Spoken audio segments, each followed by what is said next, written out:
반갑습니다. 10월의 첫날 10월 1일 금요일 새벽 하나님께 올려드립니다. 돈으로도 못 가요. 함께 찬양합니다.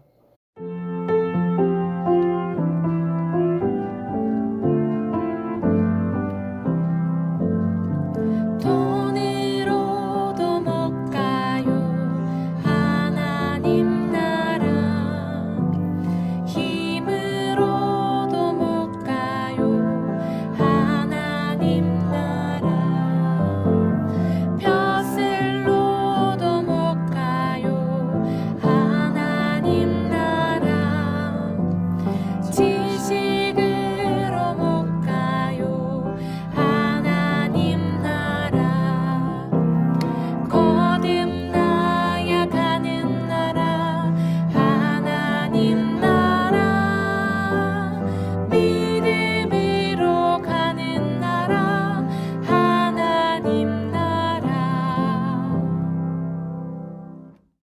오늘 허락하신 하나님 말씀 창세기 33장 12절부터 17절까지의 말씀입니다. 함께 읽겠습니다. 에서가 이르되 우리가 떠나자 내가 너와 동행하리라. 야곱이 그에게 이르되 내 주도 하시거니와 자식들은 연약하고 내게 있는 양떼와 소가 새끼를 데리고 있은즉 하루만 지나치게 몰면 모든 떼가 죽으리니 청하건대 내 주는 종보다 앞서 가소서. 나는 앞에 가는 가축과 자식들의 걸음대로 천천히 인도하여 세일로 가서 내 주께 나아가리이다. 에서가 이르되 내가 내 종 몇 사람을 내게 머물게 하리라. 야곱이 이르되 어찌하여 그리하리이까. 나로 내 주께 은혜를 얻게 하소서 하매 이날에 에서는 세일로 돌아가고 야곱은 숫곳에 이르러 자기를 위하여 집을 짓고 그의 가축을 위하여 우릿간을 지었으므로 그 땅 이름을 숫곳이라 부르더라.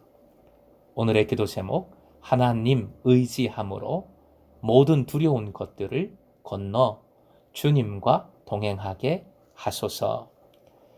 하나님 의지함으로 모든 두려운 것들을 건너 주님과 동행하게 하소서.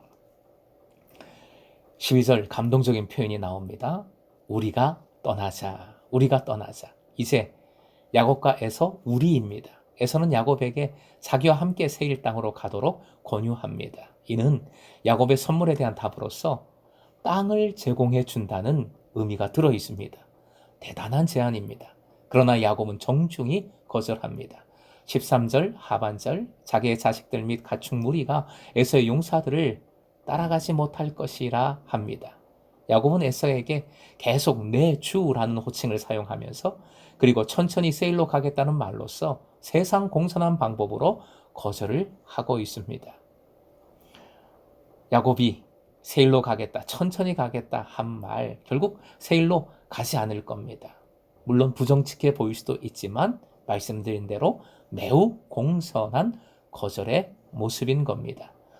갈뱅은 이 부분에 대해 이렇게 말했습니다. 어쩌면 에서의 자비심이 지속되지 않을지도 모르고 그래서 오래지 않아 어떤 새로운 갈등 원인이 그들 사이에 발생할 수 있을지도 모른다.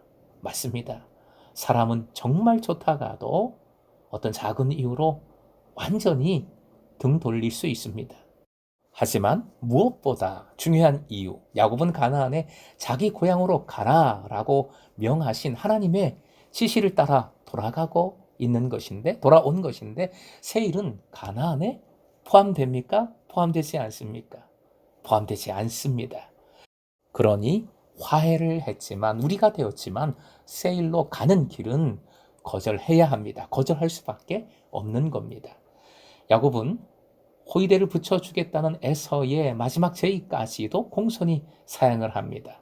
15절 하반절의 세번역은 이렇게 옮깁니다. 함께 화면 보시고 읽겠습니다. 그러실 것까지는 없습니다. 형님께서 저를 너그럽게 맞아주신 것만으로도 만족합니다. 에서에 대한 두려움도 있었고 무엇보다 함께 하시겠다 약속하신 하나님만을 의지함으로 거절한 겁니다. 야곱은 에서와 우리가 되게 하신 주님을 바라보고 있습니다. 즉 에서와 모든 상황을 다스리고 계시는 주님을 바라보고 은혜만을 붙들고 있는 야곱의 모습입니다. 그리하여 형제는 쿨하게 서로 헤어집니다. 에서는 세일로 가고 야곱은 숫곳에 집과 우릿간을 짓습니다. 숫곳은 오두막 또는 작은 양우리 등을 의미하는 단어인데 거주할 곳을 나타냅니다. 사랑하는 금성의 제자 여러분, 야곱은 형 에서의 제안을 거절하기가 쉽지 않았을 겁니다. 화해의 분위기에서 당연히 이런 화합이 따르는 것이 마땅한데, 그런데 야곱은 거절했습니다. 참으로 어려운 일입니다. 야곱은 하나님과 그 약속을, 그 은혜를 붙들고 담대히 거절했습니다. 그 어려운 일을 해낸 겁니다.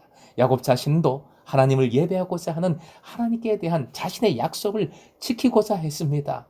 이제 구별된 길, 하나님의 길, 하나님과 함께하는 길을 택한 겁니다.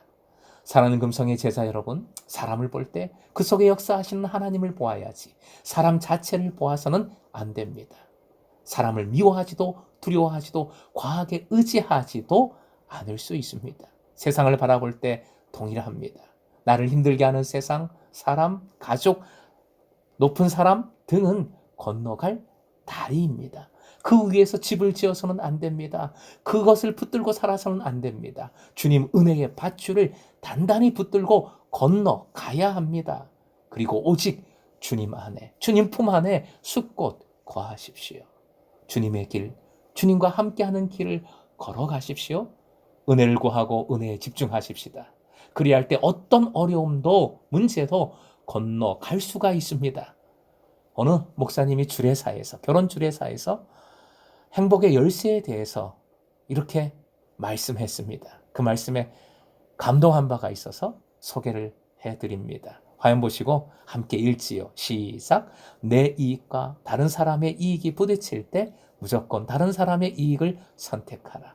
내 이익과 하나님을 기쁘시게 하는 것과 부딪히면 무조건 하나님의 기쁨을 선택하라. 사실은 부부에 대한 이야기였지만 확장할 필요가 있죠. 내 부부 사이, 그리고 부모와 자녀 사이, 가정, 더 나아가 공동체, 더 나아가 이웃을, 세상을 이렇게 우리가 품을 수 있다면 하나님을 택하는 것이 되고, 하나님을 택함으로 오늘도 하나님의 길을 걸어가는 여러분 되시길, 그래서 하나님의 유업을 풍성히 누리시길 주님의 이름으로 축원드립니다.